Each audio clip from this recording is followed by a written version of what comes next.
A Bíblia, no primeiro livro da Bíblia, em Gênesis capítulo 3. Gênesis capítulo 3, verso 1 em diante.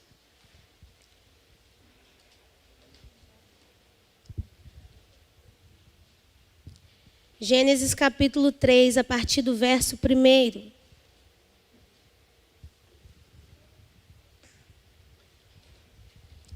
Diz assim a palavra do Senhor: Mas a serpente, mais sagaz que todos os animais selváticos que o Senhor Deus tinha feito, disse à mulher: É assim que Deus disse: Não comereis de toda a árvore do jardim? Respondeu-lhe a mulher: Do fruto das árvores do jardim podemos comer, mas do fruto da árvore que está no meio do jardim, disse Deus: Dele não comereis, nem tocareis nele, para que não morrais. Então a serpente disse à mulher: É certo que não morrereis, porque Deus sabe que no dia que dele comerdes, se vos abrirão os olhos, e como Deus sereis conhecedores do bem e do mal. Verso 6. Vendo a mulher que a árvore era boa para se comer, agradável aos olhos, e árvore desejável para dar entendimento, tomou-lhe do fruto e comeu, e deu também ao marido, e ele comeu. Abriram-se então os olhos de ambos, e percebendo que estavam nus, coseram folhas de figueira e fizeram cintas para si.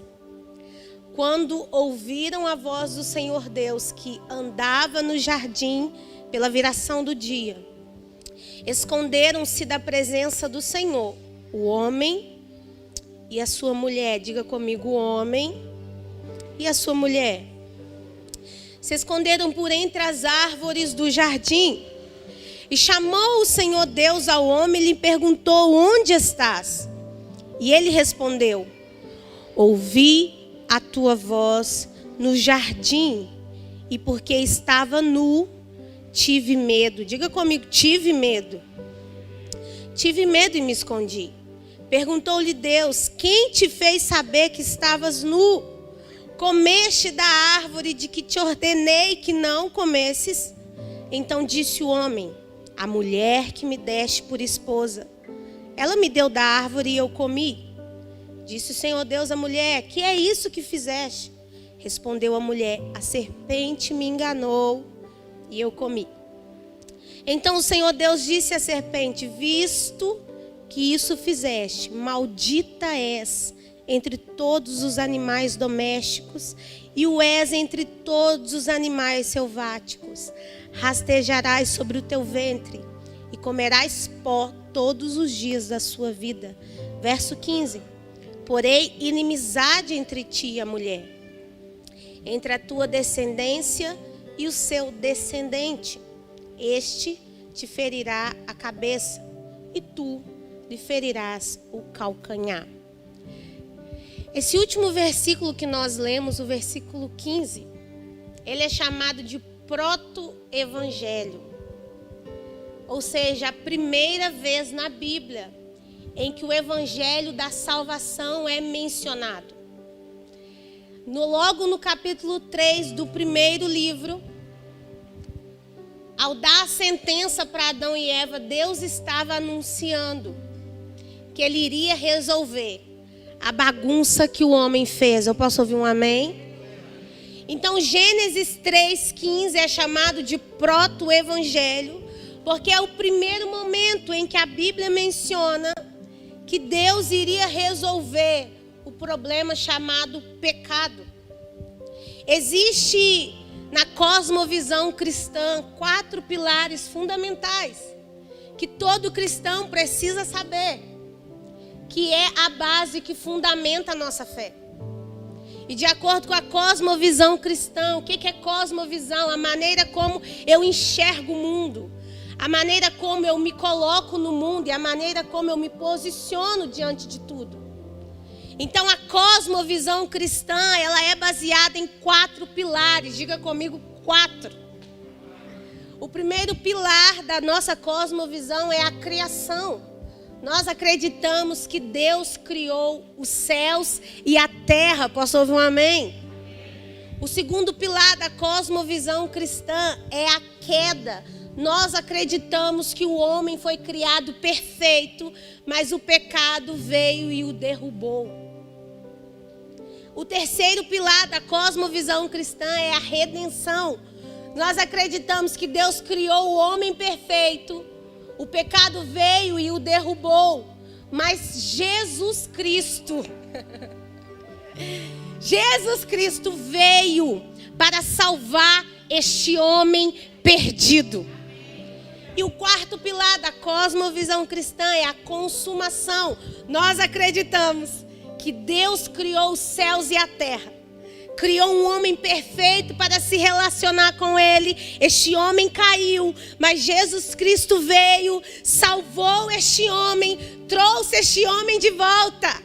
E está preparando este homem para morar eternamente com ele.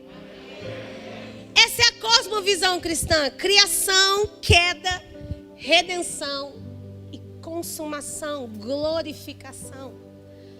Nós cremos, querido, que nós vamos morar com Cristo eternamente.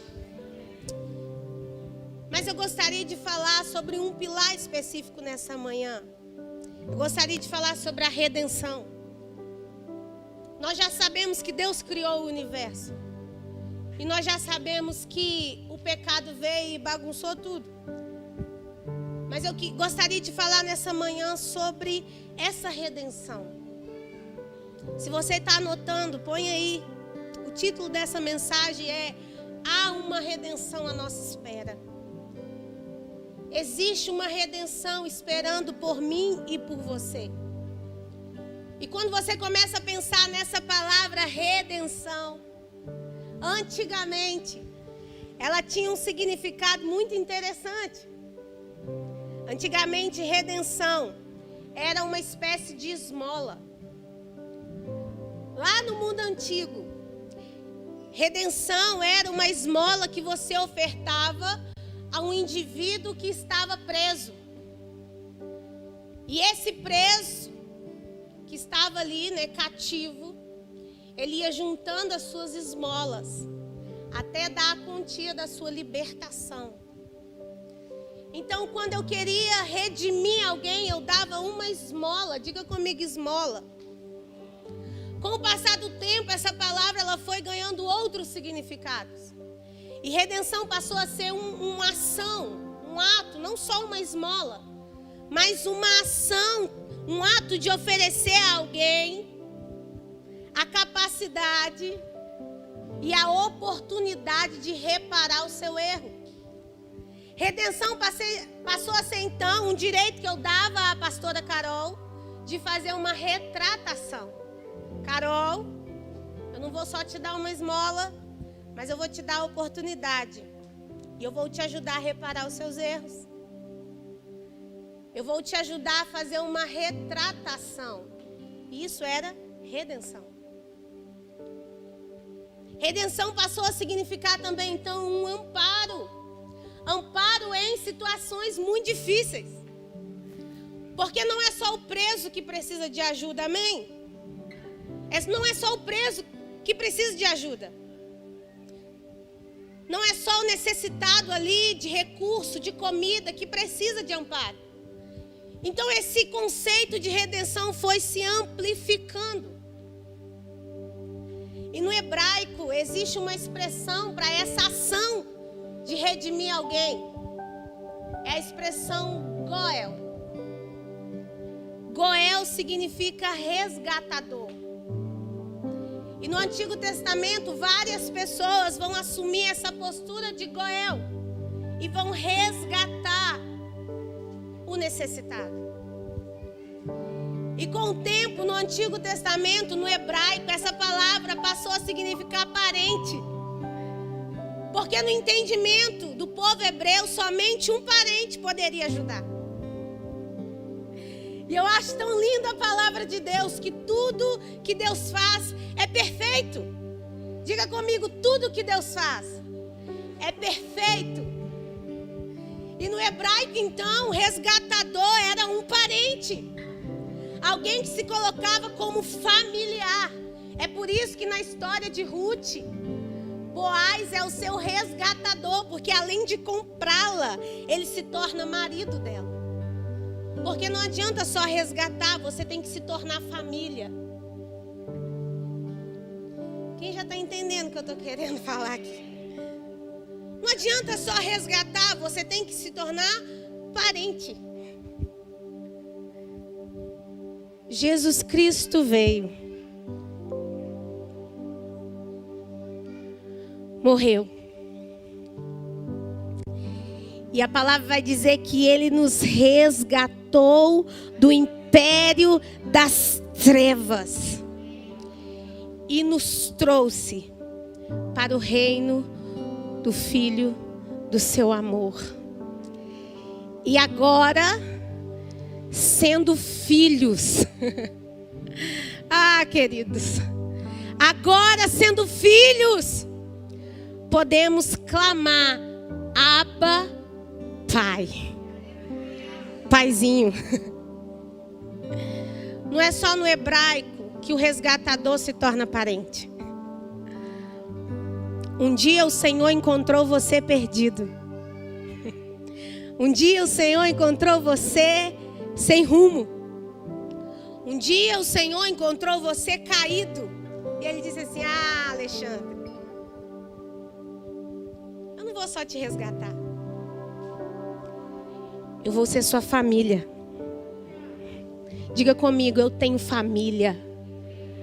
Em Deus, eu não estou só. No latim, essa palavra resgatador, redenção, vai chamar redimere. E tem a ver com comprar de volta. E olha que profundo isso. Tem a ver com comprar de volta, ou seja, algo era meu e eu perdi. Mas agora eu quero comprar novamente para mim. Deixa eu dizer uma coisa. Nós fomos criados para pertencer a Deus. E essa essência está dentro do ser humano. Existe um buraco em nós que foi feito para ser preenchido pelo nosso dono. E o pecado arrancou isso que pertencia a Deus das mãos dele. O homem caiu. Mas quando Jesus vem, ele disse assim, eu vou comprar de volta aquilo que é do meu Pai por direito. Por direito. Não, querido, senão você já estava dando um glória a Deus.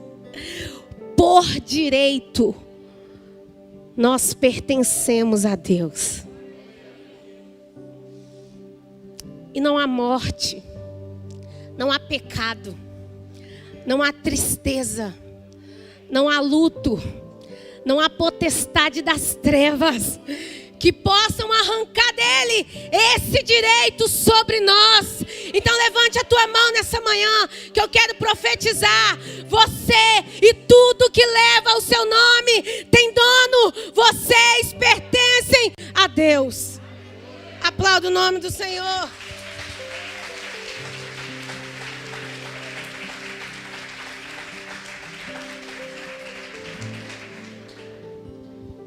No hebraico, goel, no latim, redimere, comprar de volta.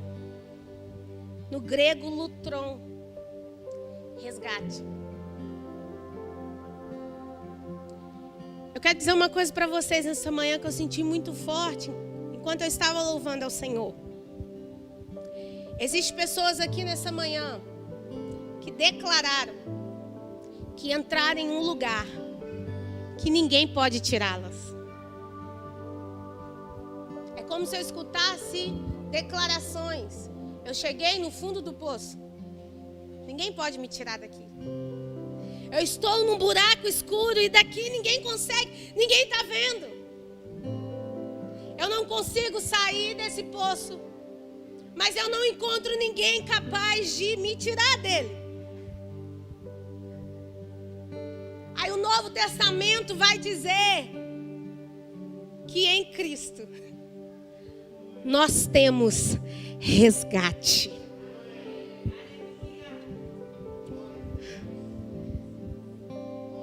Resgate.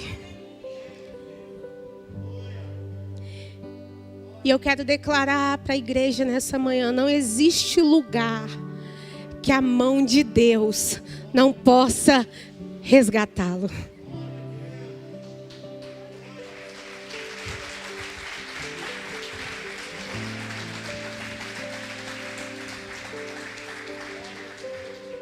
Então, redenção tem a ver com isso, Lagoinha Venda Nova. Tomar novamente posse de uma pessoa.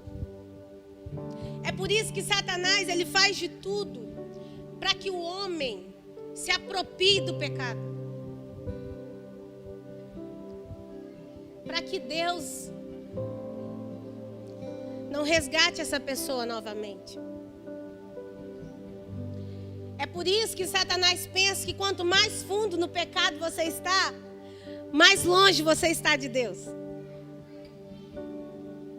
Só que eu tenho aprendido na prática que às vezes o fundo do nosso poço é quando nós estamos mais perto dele.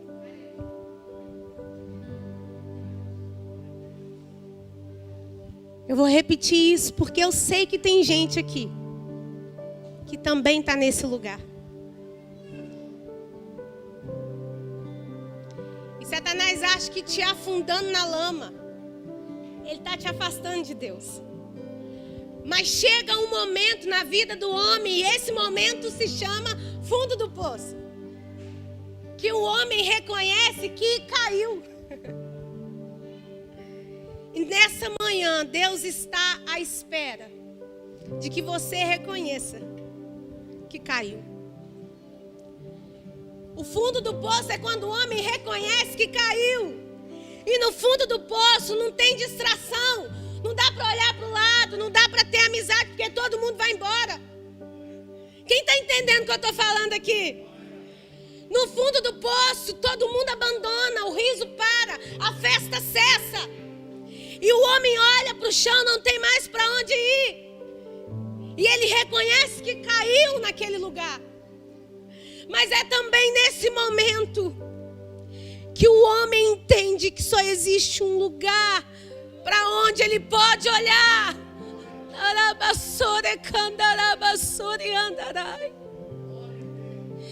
E quando ele olha para cima, o resgatador se levanta e estende a sua mão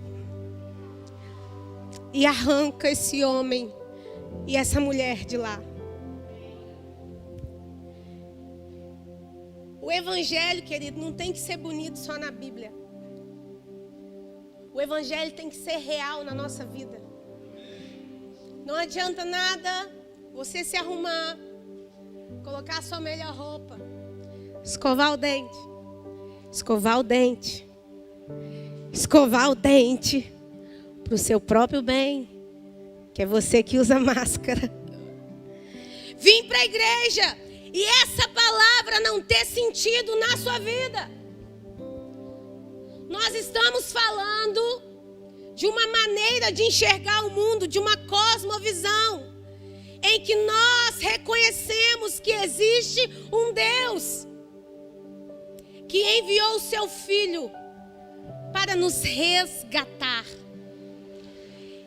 E às vezes nessa manhã, você precisa que Jesus resgate você de você mesmo. Nessa manhã, talvez você precisa que Ele resgate você desse mundo de dívidas que você entrou. Talvez nessa manhã você precisa que Jesus resgate você dessa nuvem de tristeza que está sobre a sua cabeça. E a gente passa a espiritualizar tudo. Ele veio para me salvar. Um dia eu vou me encontrar com Ele no céu. E a nossa vida, até lá, deixa de ter sentido. Mas Ele não será o nosso resgatador só na glória. E Ele não foi o nosso resgatador só no dia que nós aceitamos a Ele. Ele é o nosso resgatador todos os dias. Eu posso ouvir um amém, Lagoinha Venda Nova? Ele nos resgata todos os dias.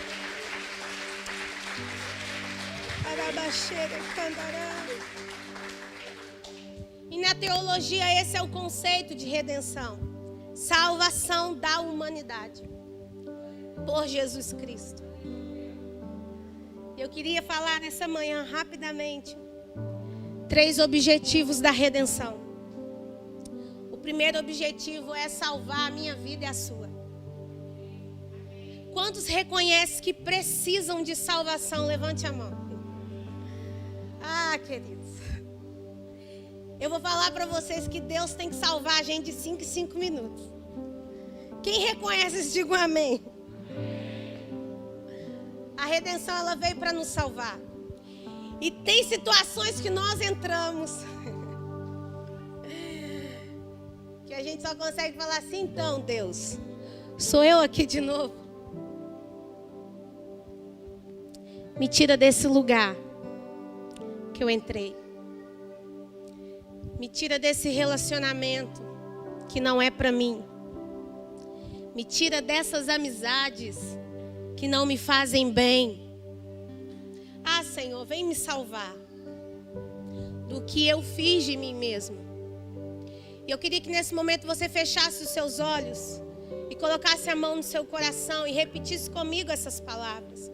Diga comigo: Jesus, vem me salvar de mim mesmo. Me salva. Diga com convicção, queridos, me salva da minha incredulidade, da minha falta de fé, do meu medo, da minha ansiedade, da minha mania de duvidar. Me salva da minha carne, das tentações e do pecado. Em nome de Jesus. Amém.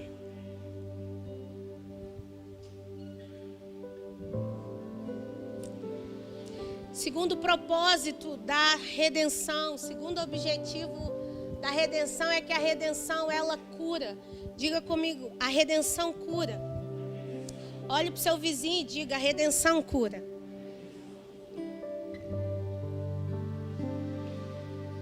Abra comigo a sua Bíblia em Isaías capítulo 30 e diga comigo: eu amo a palavra de Deus. Isaías capítulo 30.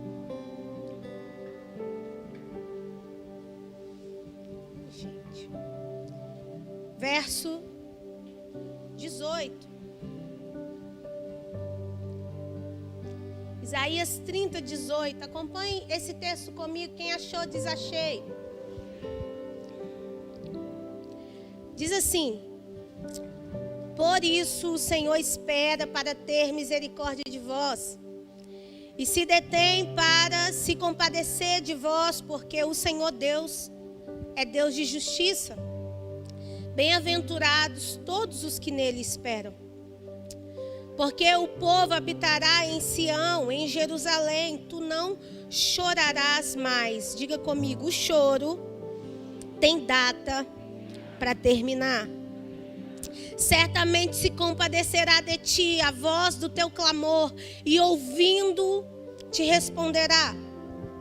Embora o Senhor vos dê pão de angústia e água de aflição, contudo, não se esconderão mais os teus mestres.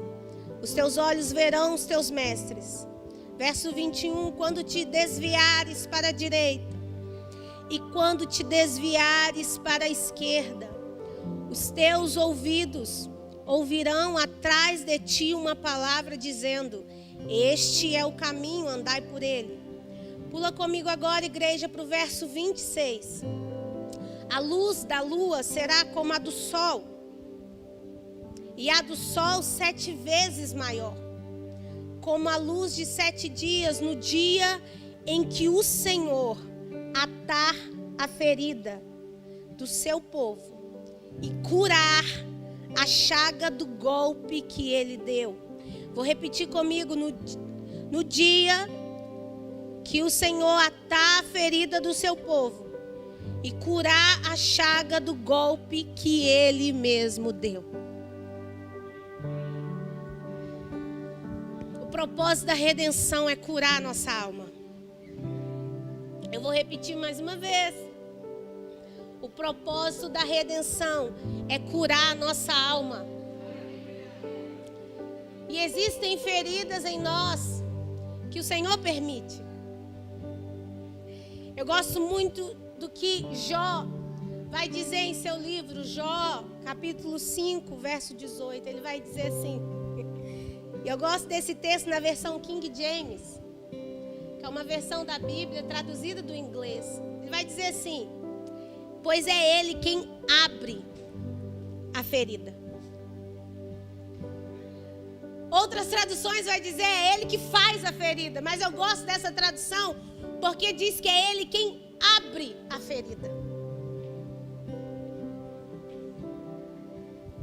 Essa tradução vai dizer Ele abre a ferida, ou seja, já existe uma ferida. E eu só conheço um profissional que abre uma ferida. E esse profissional que abre uma ferida é um médico. Amém?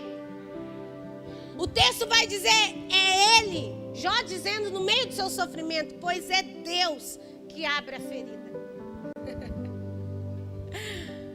Mas Jó vai continuar dizendo, Ele abre, porém Ele mesmo trata.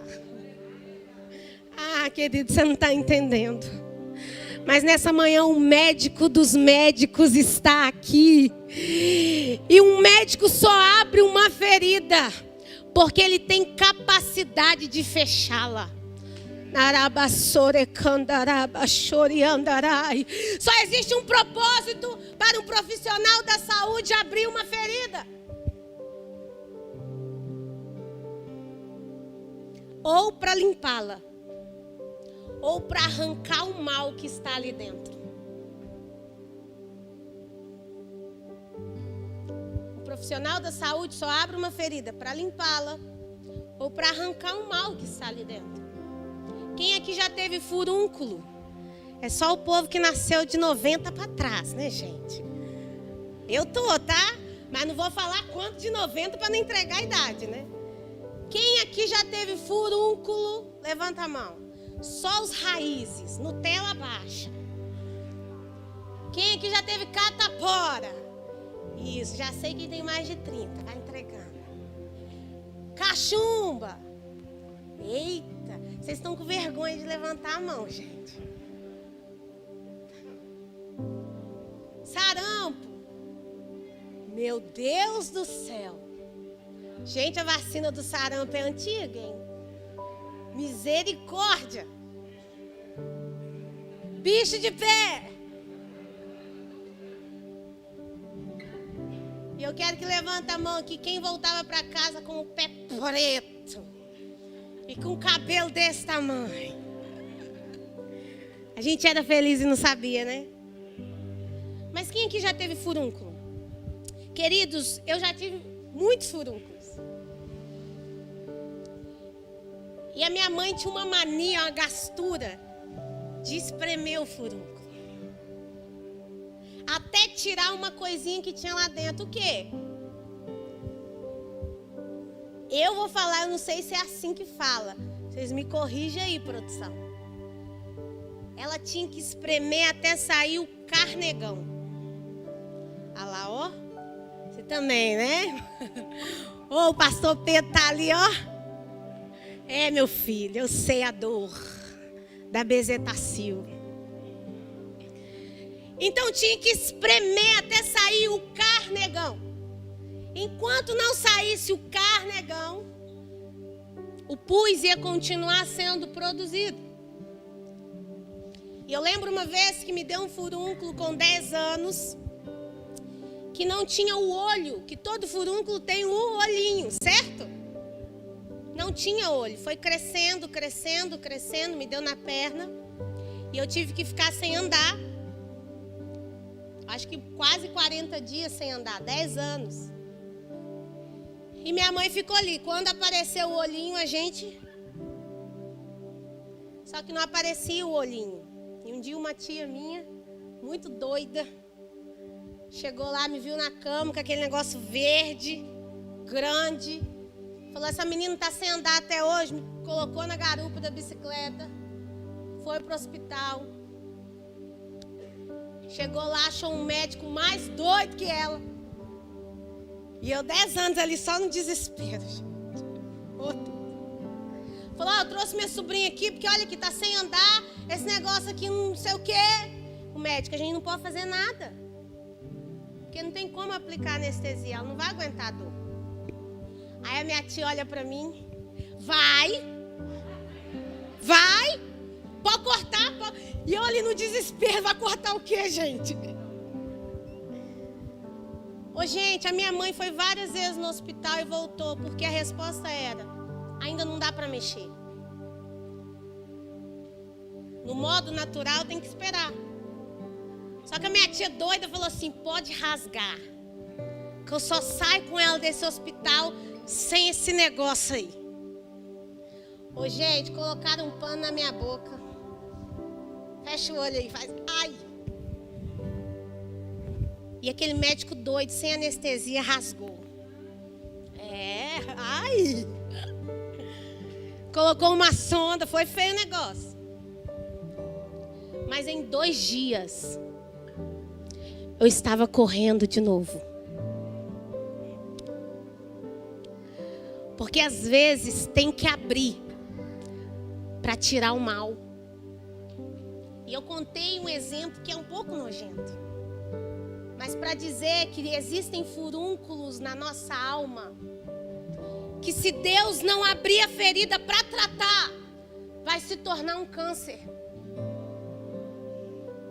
Se Deus não rasgar e começar a mexer naquilo que dói na gente, as nossas feridas, os nossos furúnculos, vão estragar a nossa alma. Vão nos impedir de viver uma vida plena com Jesus. Quem está entendendo, diga amém.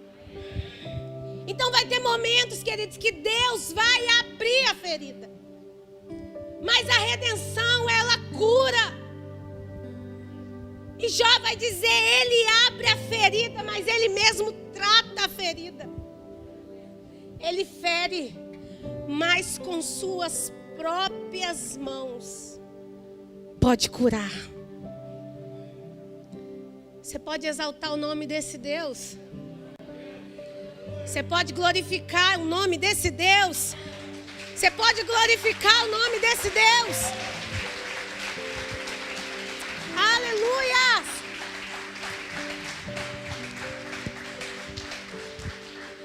E dói, queridos, dói. Mexer em algumas áreas. Mas deixa eu dizer, nessa manhã Ele está passeando nos becos mais escuros dos nossos corações. E se Ele vê que tem um furúnculo, se Ele vê que tem alguma coisa ali infeccionando, se Ele vê que existe uma falta de perdão que está adoecendo você, se Ele vê que existe alguma raiz de amargura, alguma mágoa, ei, Jesus veio para nos salvar, mas também para curar a nossa alma. E Ele vai mexer. Quantos estão dispostos a deixar o médico dos médicos operar o coração de vocês? Levante a mão e diga, eis-me aqui, Senhor. As suas próprias mãos vão limpar. Vão dar os pontos necessários, queridos. Tem feridas que a gente acha que são para a nossa morte. Tem feridas que a gente pensa que vêm para acabar com a nossa vida. Mas o Senhor está dizendo assim, não. É a minha mão. é o meu bisturi. Ah, mas quando você sarar, quando eu terminar de tratar, pastora Carol, quando eu fechar a ferida, Lídia, você vai estar correndo livremente para todos os lados e não se lembrará mais disso. Esse é o Deus que nós servimos, último objetivo da redenção. Eu já estou terminando. 3 pessoas, gente. Ó, o apoio, irmandade. Vamos de novo? Gente, o sermão está acabando. Disfarçou. A redenção traz propósito.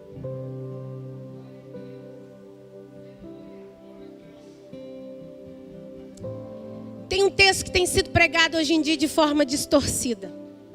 Diz assim, né? Foi cantado aqui hoje pela manhã. Oh, impressionante, infinito, ousado amor de Deus. Oh, as 99 só.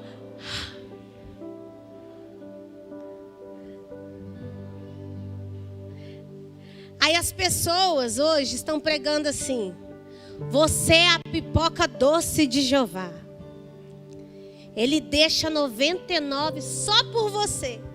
E é da impressão que a gente é mais importante, pastor Cláudio Amado, que as 99. E tem gente pregando isso por aí. Você é a 100ª ovelha perdida. E Deus larga tudo para ir ao seu encontro, porque você é o xodozinho dele. Diga comigo, fake news.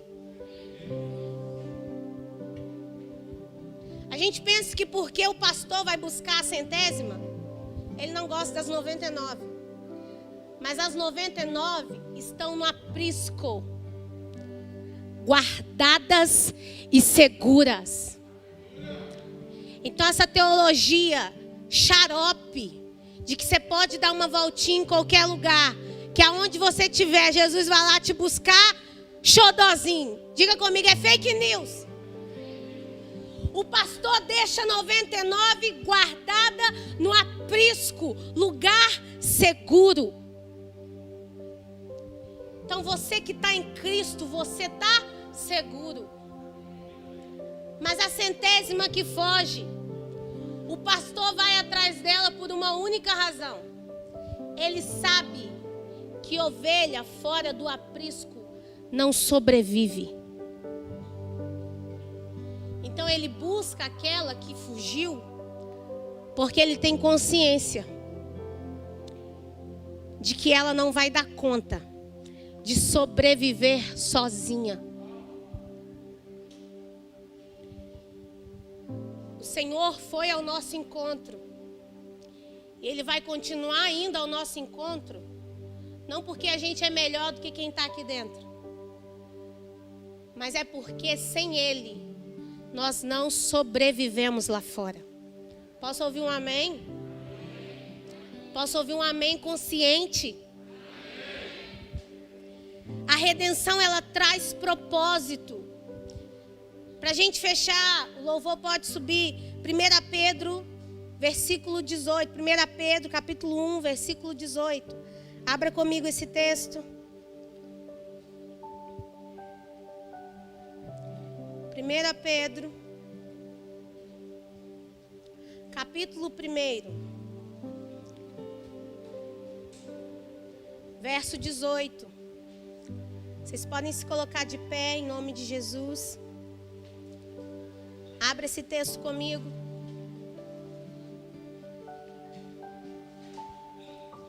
Diz assim, 1 Pedro 1, verso 18 em diante. Sabendo que não foi mediante coisas corruptíveis, como prata ou ouro, que fostes resgatados do vosso fútil procedimento, que vossos pais vos legaram, mas pelo precioso sangue, como de cordeiro sem defeito e sem mácula, o sangue de Cristo, conhecido com efeito antes da fundação do mundo, porém manifestado no fim dos tempos, por amor de vós. Queridos, a redenção traz propósito. Em outra tradução, esse texto vai dizer que nós fomos redimidos de uma maneira vazia de viver.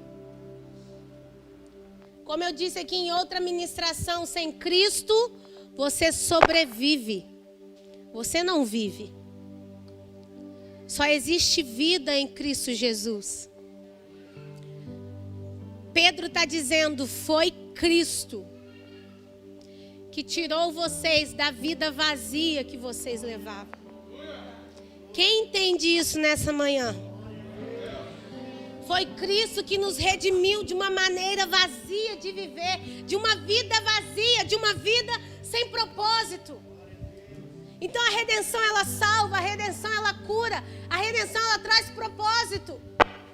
Ela alcança o nosso espírito, ela alcança a nossa alma, mas ela também alcança o nosso corpo.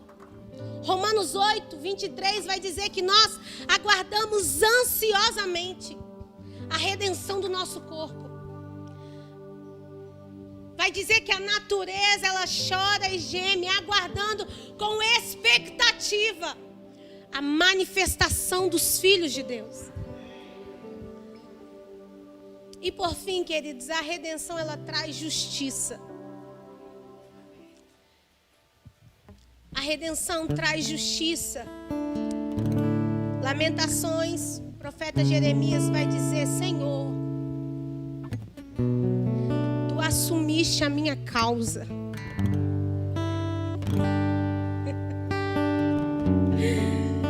E redimiste a minha vida. Lamentações 3:58 vai dizer, Senhor, Tu assumiste a minha causa. Lagoinha Venda Nova, qual é a tua causa nessa manhã? Olha o que Jeremias está dizendo, o Senhor redimiu a minha vida. Quando ele diz, assumiste a minha causa, Tu serás aquele que fará justiça por mim. E nessa manhã, o Senhor está aqui para ser a sua justiça, querido. Quantos precisam ser justificados pelo Senhor? Levante a mão nessa manhã. Levante a mão, só você que precisa que essa redenção venha em forma de justiça. Salmos 34, 22, o Senhor redime a vida dos seus servos. Ninguém que nele se refugia será condenado. Ele é o juiz, querido. Mas o seu filho é advogado. E quantos entenderam a grandeza dessa palavra? Levante a tua mão. Nós vamos louvar nessa manhã, querido. Essa é uma manhã de cura. Essa é uma manhã da sua mente ser aberta para o entendimento da revelação da palavra de Deus. Repita comigo no seu lugar. Eu amo a palavra de Deus. Eu amo a palavra de Deus, pois ela transforma a minha vida. Por meio de Cristo Jesus, nós vamos louvar. Querido, Salvador.